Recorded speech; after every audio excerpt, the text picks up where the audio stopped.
Introduction. Mom, have you seen my needle?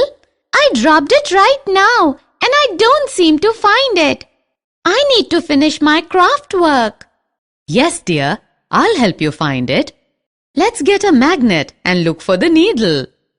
What is a magnet, Mom? How will that help me find my needle?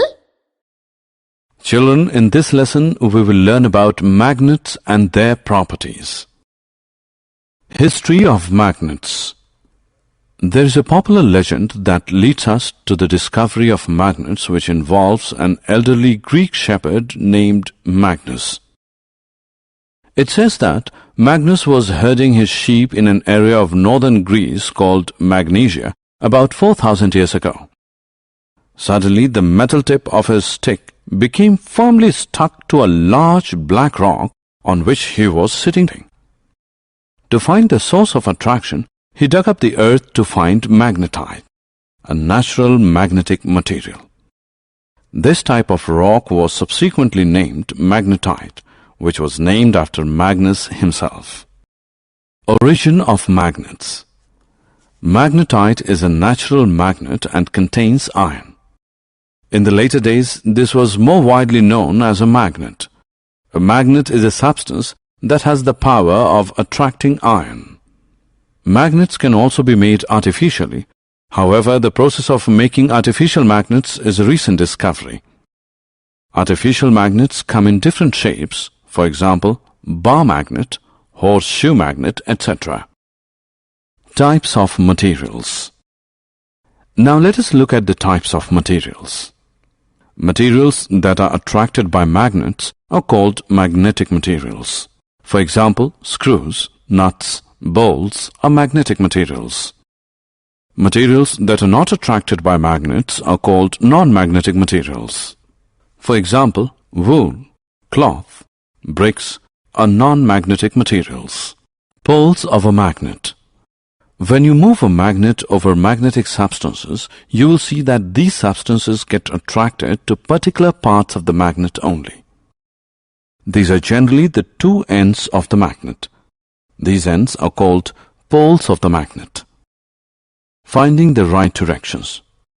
Once you know about the poles of a magnet, you should also be able to mark the location of the poles. Let us now look at why poles are important to be marked in a magnet. We all know that to find directions we use a compass. This compass has a needle that keeps moving in all directions, but when steadied always points to the south. This helps us in finding directions accurately. This is why we need to mark the poles of a magnet. Making your own magnet. Let us look at the steps to create your very own magnet. Let's take a paper clip. Use a thick and strong magnet. Move the clip over the magnet repeatedly in the same direction. Perform this step 50 to 100 times. The movement needs to be quick. Now to check whether the magnet is ready, bring a nail close to the clip. If the clip does not attract the nail, then continue the same process for some more time. Keep in mind that the pole of the magnet and the direction of its movement should not change. Attraction and repulsion. Now that you know about poles of a magnet, let us look at the attraction and repulsion properties too.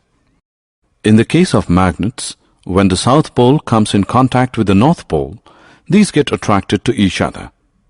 This is better known as opposite poles attracting each other. Similarly, when the south pole comes in contact with another south pole of a magnet, they do not attract each other.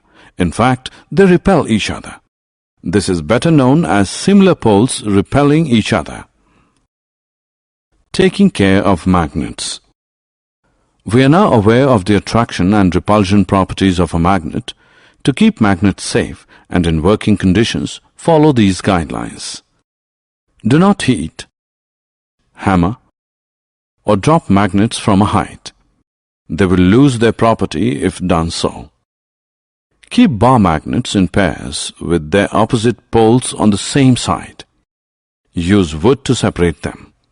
Keep a piece of iron across the poles of a horseshoe magnet.